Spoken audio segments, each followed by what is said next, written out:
Il prossimo 14 maggio sarà una giornata di preghiera, di digiuno e di opere di misericordia per l'intera comunità colpita dalla pandemia. L'iniziativa è stata promossa dall'Alto Comitato per la Fratellanza Umana, istituito dopo la dichiarazione di Abu Dhabi firmata un anno fa, lo ricordiamo, da Papa Francesco e dal grande imam dell'Università Al-Azhar del Cairo, Al-Tayeb, ed è aperta a tutte le religioni. Noi ne parliamo in collegamento con Paolo Ruffini, prefetto del Dicastero Vaticano per la Comunicazione. Bentornato.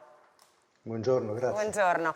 Senta, dunque, una giornata mondiale di preghiera per chiedere aiuto a Dio per superare la pandemia da Covid-19. A questo punto della lotta contro il virus, che cosa rappresenta questo momento, possiamo dire, comune, no? Di giovedì prossimo, dopodomani?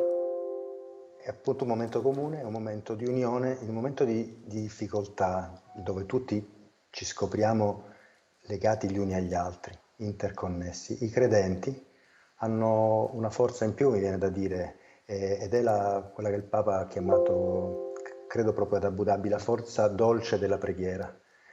E la preghiera ti fa dare una dimensione alla fratellanza, alla fraternità, al fatto di essere legati ancora più forte, ti fa capire che dalle difficoltà si esce soltanto insieme. Altra cosa che il Papa ha detto con parole bellissime in quella preghiera il 27 marzo nella piazza San Pietro deserta. Si esce insieme e la preghiera aiuta a dare a questa insiemità, a questo stare insieme una dimensione trascendente, a capire che la fratellanza, l'essere legati gli uni agli altri, è qualcosa che ci trascende, che per i credenti è molto forte, ma credo che sia qualcosa che capisce anche chi non crede, quanto siamo comunque fratelli e legati gli uni agli altri. E questa crisi ci obbliga ad agire, non soltanto ad accettare passivamente quello che ci succede. Per cambiare le cose dobbiamo sentire la forza dell'unità. Senta Ruffini, buongiorno. Il dialogo tra fondamentalismi ed estremismi, il dialogo tra religioni viene contrastato, mi perdoni, da fondamentalismi ed estremismi. Quanto è importante un'iniziativa come quella di giovedì per far capire invece che il dialogo è una marcia importante per il futuro? Io credo che il fondamentalismo e l'estremismo sia una malattia che può riguardare le religioni e che può riguardare qualsiasi pensiero. Cioè è l'idea che le identità si nutrono di un antagonismo, si nutrono della negazione dell'altro. Il dialogo invece cosa fa? Fa confrontare le identità e fa fare insieme tutto ciò che si può fare insieme.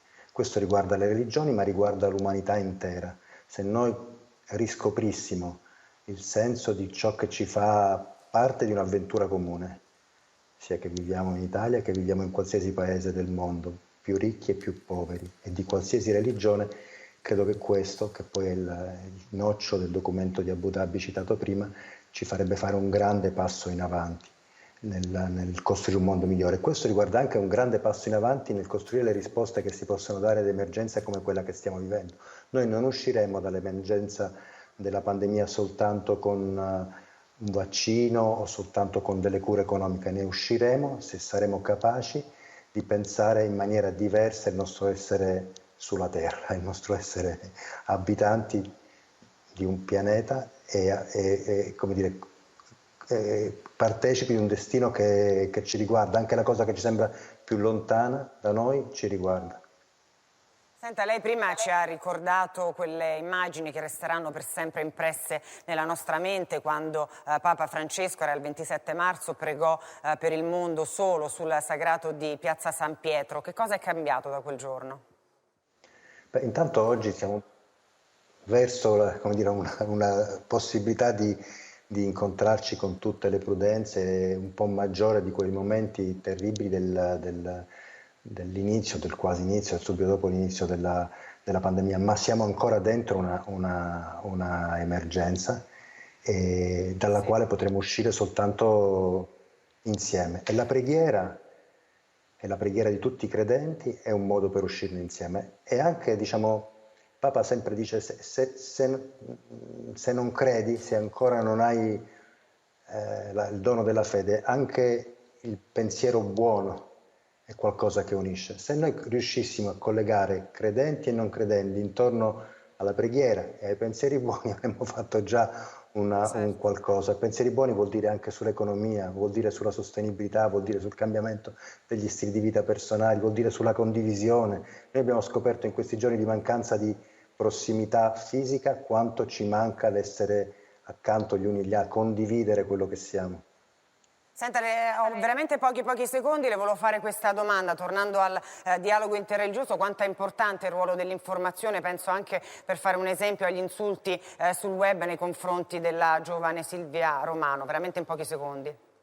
Penso che l'insulto non è mai una soluzione e l'informazione non può mai nutrirsi di insulti e l'informazione può costruire la comprensione soltanto attraverso la pazienza che ci vuole per capire le cose. L'insulto, correre subito al capro espiatorio è il peggiore modo in cui noi possiamo informare. Grazie davvero per essere stato con noi, grazie mille a Paolo Ruffini. Grazie.